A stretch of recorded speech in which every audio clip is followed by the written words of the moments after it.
اچھا ابھی فرض کر لیں کوئی بل پیش کرتے ہیں یا امینڈمنٹ پیش کرتے ہیں یا ریگولرائز کرنے کے لیے وہ جو ذیلی شقیں ہیں، امیگریشن قانون کی بات کی نا آپ نے؟ جی بالکل، یہ امیگریشن آرڈیننس 1979 ہے، اس میں کوئی امینڈمنٹ کر دیتے ہیں یا اس کو ہی ریگولرائز کر لیتے ہیں، تو کیا عذر ہے اس پہ؟ دیکھیں پہلی بات تو اصل میں یہ ہے کہ جو امیگریشن آرڈیننس 1979 ہے نا، یہ بہت پرانا ہے. 79 مطلب کہ آپ دیکھ لیں کب سے بنا ہوگا، صحیح ہو گیا.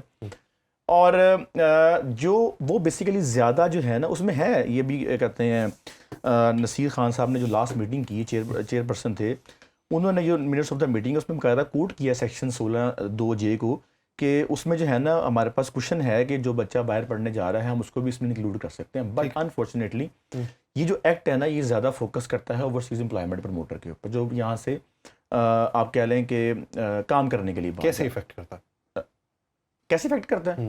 یہ زیادہ بنا ان کے لیے ہوا ہے نا، اس میں مطلب کہ ایجوکیشن کنسلٹنسی کا ذکر ہی نہیں کبھی ہوا. یہ تو اب جا کے ان کا چلے وہ کر لیتے ہیں وہ، لیکن وہ جس طرح یہ کرنے جا رہے ہیں نا، جس طرح یہ کرنے جا رہے ہیں وہ طریقہ کار غلط ہونے لگا. کیونکہ میں بتاتا ہوں آپ کو، دیکھیں پہلی بات تو یہ ہے کہ ہمیں سمجھنا یہ چاہیے کہ study abroad, skilled immigration, business immigration, visit visas, training, IELTS, P T E, صحیح ہو گیا، یہ ایک بہت بڑا سمندر ہے جس کو آپ نے ریگولیٹ کرنا ہے. It's not only about study visa. ٹھیک ہے، اس کے انڈر بھی آپ دیکھیں گے نا تو 10-12 طرح کی جو ہے نا کیٹیگریز آتی ہیں.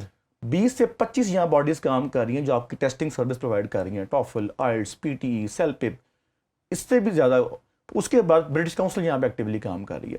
پھر آپ کی اسکلڈ امیگریشن. اچھا وزٹ ویزا کو ذکر ہی نہیں ہے پوری اس ڈرافٹ کے اندر، پوری میٹنگ کے اندر، جو کہ سب سے زیادہ الارمنگ ہے. آپ کی ایمبیسیز پاکستان میں کیوں تنگ آئی ہوئی ہیں پاکستان سے؟ اتنا فیک ایجنٹ اپلیکیشن ڈال رہا ہے. اب ظاہری بات ہے یہ جو ہم نے پچھلے دنوں میں ایف آئی اے کاؤنٹرز کے اوپر لوگوں کو روکتے بالکل ایسا ہی ہے، وہ بیسیکلی تو وہ وزٹ ویزا وہ اسی کا پارٹ ہے.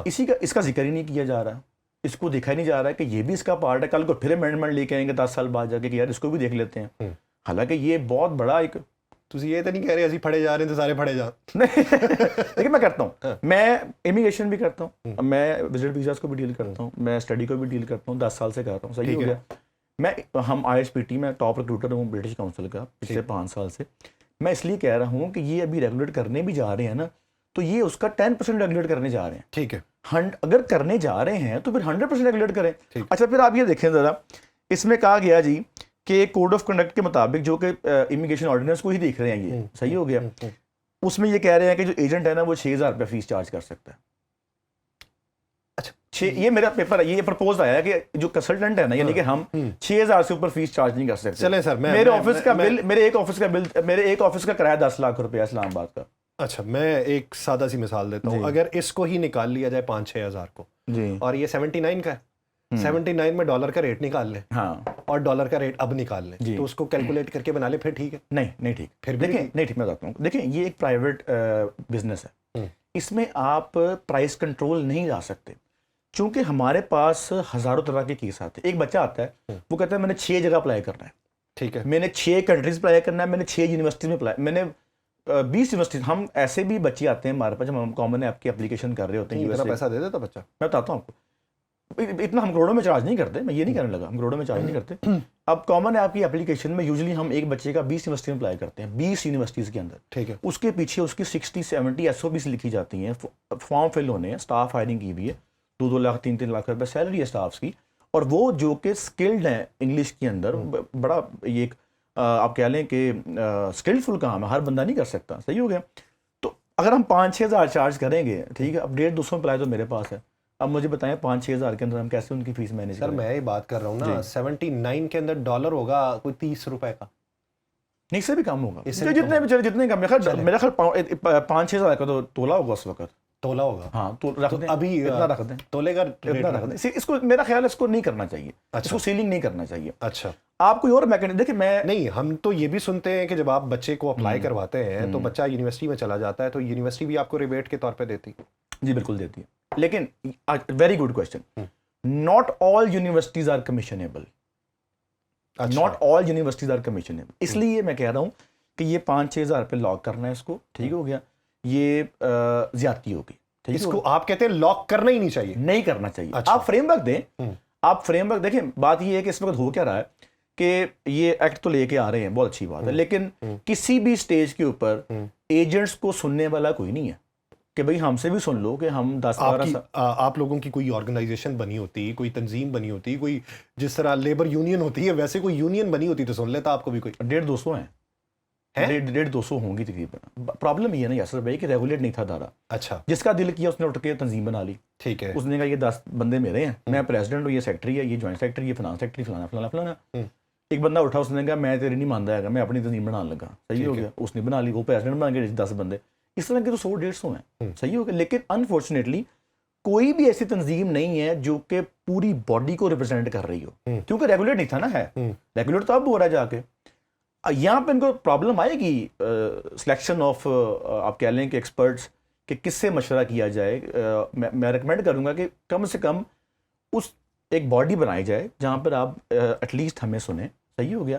اور میں بار بار اپیل کر رہا ہوں, وزٹ ویزا کو اگنور نہ کریں. آپ ٹیسٹنگ سینٹر کو 25 طرح کی آئٹس ہیں یہ پاکستان ٹیسٹ جو پاکستان میں ہو رہے ہیں.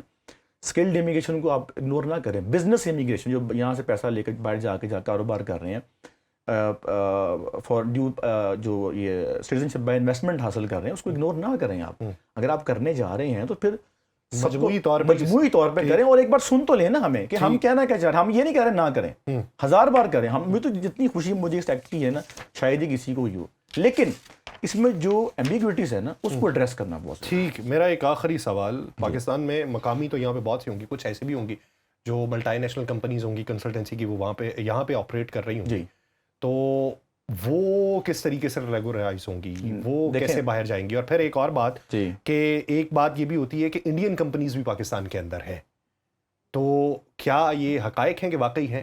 بالکل ہیں. انفارچونیٹلی انڈین کمپنیز پاکستان میں آپریٹ کر رہی ہیں. سری لنکن, بنگلہ دیش کی, نیپال کی, کوئی پوچھنے والا تھا ہی نہیں, ہے ہی نہیں. ابھی بھی اس میں ذکر نہیں ہے اس کا, ابھی بھی ذکر نہیں ہے اس کا. اس کے اندر وہ لوگ یہاں وہاں بیٹھ کر 50,000 لاکھ روپے کے اوپر ایک بندہ ہائر کرتے ہیں, اس کو ایک لیپ ٹاپ بیچتے ہیں TCS کے ذریعے, اور کہتے ہیں ہمارے لیے یہاں سے بچے پکڑنے شروع کر دو. اور پھر ریمیٹنس ساری جو ہے نا وہ انڈیا شفٹ ہو رہی ہے, بنگلہ دیش شفٹ ہو رہی ہے, ڈفرینٹ کنٹریز میں. ہم تو نہیں جا کے انڈیا کمپنی کھول سکتے. دبئی سے کمپنی بیٹھی پاکستان میں آپریٹ کر رہی ہیں, تو اس کا بھی ذکر نہیں آ رہا کہ اس کو ریگولیٹ کیسے کرنا ہے, ان کو جو ہے نا کیسے ہم نے واچ کرنا ہے. پھر وہی ہے کہ کریں 100 بار کریں, 1000 بار کریں, لیکن جو دیکھیں ہم نے 10-12 سال سے کام کر رہے ہیں, ہمیں پتہ ہے کہاں پہ لیکیج ہے, کہاں پہ کیا ہو رہا ہے. ایک بار سن لیں ہمیں کہ بھائی آپ بتا دیں. ظاہر سی بات ہے کرنی تو انہوں نے اپنی مرضی ہے, لیکن سننے میں کیا حرج ہے. ٹھیک, یعنی اس کو ریگولرائز کرنے میں کوئی دقت نہیں ہے, کوئی حجت بھی نہیں ہے, کرنا چاہیے, لیکن حدود و قیود جو اس کی طے کرنی ہے, کم از کم اسٹیک ہولڈرز کو اس میں انوالو کر لیا جائے, ان کی بھی تحفظات سن لیے جائیں, اور لیکیجز کے حوالے سے ان کی نشاندہی سن لیں, تو ہو سکتا ہے جو لوپ ہولز وہ عیاں کریں گے وہ مارکیٹ سے باہر بیٹھا ہوا شاید اس نظر سے نہ دیکھ رہا ہو. تو امید کرتے ہیں کہ یہ لیکیجز اور لوپ ہولز پہ اوور کم کرنے کے لیے اقدامات اٹھائے جائیں گے, اور یہ آوازیں بھی سنی جائیں گی. بہت شکریہ جناب عظیم قاسم اس حوالے سے اپنا وقت دینے کے لیے.